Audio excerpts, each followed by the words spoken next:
Just waiting for the chemicals that are being procured. The process of procurement has been concluded. It's delivery that is being waited for because the chemicals were not locally available. They are being sourced and they are being brought.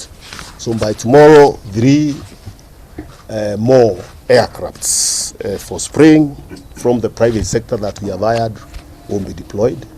And also the military is equipping 1 additional aircraft.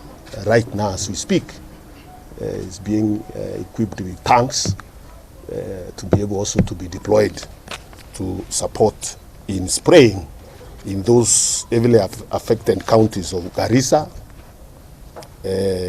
Marsabit and Mandera counties, because the strategy is to actually contain them and deal them wherever they are before they spread to those other places. So these additional aircraft will help us in a big way in terms of spraying those swarms and containing them at in situ wherever they are to kill them. And we've already gotten some reports that the spraying that has been going on has been effective.